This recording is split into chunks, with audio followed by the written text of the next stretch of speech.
Hola, I'm Gerson Borrero, contributor for City and State, and welcome to this edition of City and State TV. My guest for today is Ruben Estrada, who is the first Puerto Rican that I met at an early age to actually believe that the Republican Party wanted people that look like him. Welcome, Ruben. ¿Cómo estás? Welcome. Muy bien, gracias. Great. You for being here. Thank you for inviting me. Great. And by the way, this is your inaugural show. This is the first time which I'm very important right now. Well, like I'm doing a first for City and State. I think I'm the first Puerto Rican Latino, so I want to make sure that I bring along all the pioneers. And I seriously, since I first met you, before the GOP was after Latinos and Puerto Ricans, and there was talk of or conversation of the actual power of the sleeping giant, the awakening Latino vote. You are from El Barrio. Absolutely. You're homegrown. El Barrio had a lot of politicians come out of there. Oscar Garcia Rivera, who was actually the first Puerto Rican elected to the New York State Legislature as a Republican. That's correct. But that was back in 1938, and I know you're not that old. No, in 1937 he took on a 26-year-old incumbent from Tammany Hall, which was not easy. And he served in the New York State Legislature. Listen up, people. He served up in the New York State Legislature for 2 years. He was a Puerto Rican lawyer, Republican in El Barrio. Did he inspire you, or was it Herman Badillo, or was it Olga Mendez, or was it Nelson Rockefeller? Actually, it was Nelson Rockefeller, and I was inspired by. I remember there was a day I was sent to La Marqueta on la 115th. 115th Street. So I'm sitting out there to go do some things for my mom and dad, and I see commotion on 110th Street in Lexington. And me being 14, I was always kind of like nosy and want to know what's going on. So I just, 14, 15 years old, I decided to go over there. What I did see was I saw a white person who at the time I knew he was governor, but he did a signature move, which I knew it was a signature move later, which is Nelson Rockefeller would roll up his white shirt, his sleeves, all the time, and proceed. What I did notice and was impressed with was that although I was during that time I was confused. We had the Young Lords, we had civil rights, we had the anti-war movement. There was a lot of things going on.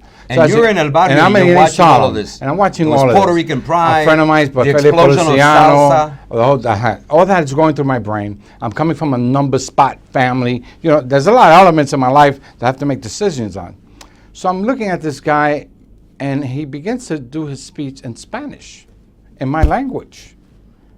That impressed me the most. But on top of that, he had 4 people behind him that had shirts and ties and suits. But they looked like me. So I said, what's wrong with this picture? That was Manny Gonzalez. That's Angel Rivera. You might remember the names. Yes. The old guys. That was a group that later on I befriended and wanted to find out more. Who are these guys? Remember this, that Rockefeller appointed, first appointment of a Puerto Rican was our defunto, which was Mr. Martinez, who used to be the the Substance Abuse Commissioner. Right. Okay, Julio Martinez. He was the oldest commissioner before Mario Cuomo Sr. fired him, unfortunately. And then rehired him later. Because our viewers are trying to, here at City and State TV, we're trying to, in the process of recognizing different communities, and you wind up, again, you're in El Barrio, you're a Republican. Nelson Rockefeller, which I didn't know, actually impresses you with Espanol. You then wind up registering as a Republican, but we've had other Republicans and Democrats who speak Spanish, and yet when it comes down to the nitty-gritty, they really don't include us in the Democratic Party, and certainly not in GOP, because you can't be happy with what's happening. I mean, there's a convention starting on Wednesday. Correct. This week. Correct. So Wednesday and Thursday. Where are the people that you saw with Nelson Rockefeller over there in La Marqueta, standing with him? Where are they now in today's Republican Party? Well, let me just, and that's important to go back, and then I'll lead back into your question. The party was a party of, the party has always been a party of inclusion. It's what I saw when I was a youngster. I just thought that, I looked around my surroundings, and I said, what's going on here? Once I befriended them, I found out there were the Puerto Rican the Puerto Rican Hispanic Young Republicans. We used to meet in El Quijote restaurant, if you remember that, on 14th. Okay, so coming up today. That wasn't in El Barrio, that was down on 14th Street. That was down 14th Street. They would meet. They would have these meetings, and these were the most powerful Latinos who actually At were, that point, they were all Puerto they Rican. were all Puerto Rican, very strong. right. They were I call them the trailblazers because they instilled a lot of stuff in me too, self-determination, etc. Right. I had my first business when I was 17, still going to high school, etc. But and all that's important to know, and that's why I'm a Republican, and I believe in the value system of the party. Whereas it encouraged me to do some things, and it also, me being who I am, I was nobody's patronage male in New York and El Barrio. The Democrats wouldn't give me nothing. I was like persona non grata. So it forced me to be a better person. It forced me to be stronger and be a survivor. Democrats aren't good people? Okay. Well, what I'm saying is that not that they're not good people, because I know a lot of them were good friends. Okay. But in comparison, at that time. Now, as of today, I, as chairman of the Latino National Republican Coalition of New York State, chairman of the Latino National Republican Coalition of New York State, which You know, is a most national people- organization. Okay, most people don't recognize that, and quite frankly, does the grand old party recognize this? Oh yes, we have partnered. We put it this way. As you may recall, I ran the Latino effort for Giuliani in '93 through the direction of Bill Powers, the Republican state chairman, and then we went into Pataki campaign. So what I bring to the table is basically, it could be done anytime. If we really want to do this, it could be done, and we could run a candidate, we could win. At the convention, they're going to be nominating candidates. The convention starting on Wednesday in Rybrook. And Wednesday, I will be hosting a Latino roundtable. Our organization, the Latino National Republican Coalition of New York State, will be hosting a Latino roundtable to put something together that's going to be presented at the convention to those candidates who will be nominated. As this is where we want to go, this is where we want to be, and this is how inclusive we want. We're tired of being invited to the table and not allowing to eat. That has to happen. Ruben, we're talking to Ruben Estrada, who is a Republican through and through since I can remember and since I met him. You say what you bring to the table. From that first day, what you were bringing to the table, to the Republican table, are you sitting at the table? It doesn't seem like you are. No.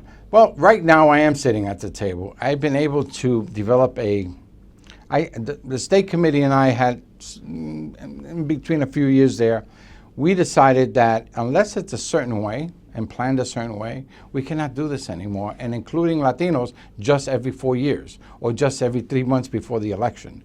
We have to do it from the beginning. How is that going to manifest itself? That's going to happen. It's happening now. Is there a county leader of any of the 62 counties in New York State in the grand old party, Republican Party, that actually is heading as a county leader? We have 62 counties. 62 counties? There's Just not like the one Democrats. county leader yet.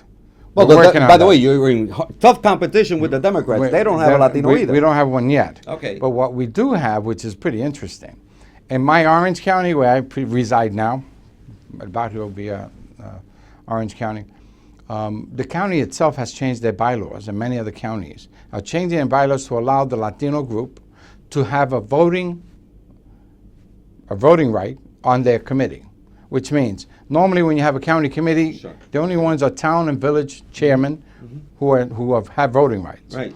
They're allowing Latino groups to have voting rights. So that's a major accomplishment, okay? Because now I'm able to appoint Latino members of my local chapter in Orange, local chapter in Dutchess County, and whatever. Those local chairmen who have the chapters are able to appoint members to the local committees within the towns they live. So now we're getting in, little by little we're penetrating. Quickly. Infiltrating. Quickly, because we're running out of time. But you're invited, by the way, and I sent you an email. You're invited. I'm gonna go check out exactly how well you're embraced by Mr. Cox and all the other leading Republicans, and see what Rob Astorino. Rob Astorino speaks Spanish. Is he your candidate? Should he be the candidate for Latinos, or you still? No, Rob Astorino is a great guy. What's interesting about Rob Astorino, the way he speaks Spanish too, is that he really speaks Spanish.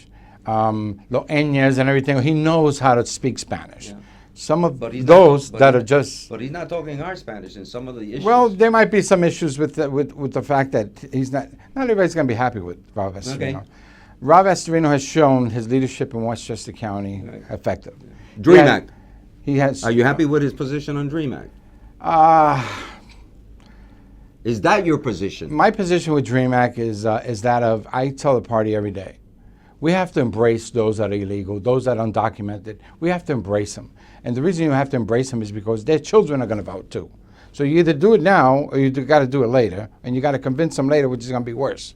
So try to get to the Latino who is A, normal, conservative at heart, if you look and you examine that, to get them in now. Are you going to be bringing this up in Rybrook? I think we will be, yes, absolutely.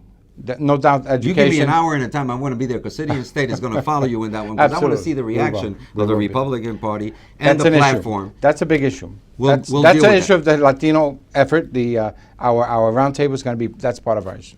We'll be up in Rybrook. This is another edition of City and State. Thank you so much, Ruben Estrada. And thank you for inviting me. Still the darkest Puerto Rican in the Republican Party nationwide. Never mind those guys that are talking about being, Latinos. You're the real deal from El Barrio, Ruben Estrada. Thank you for watching.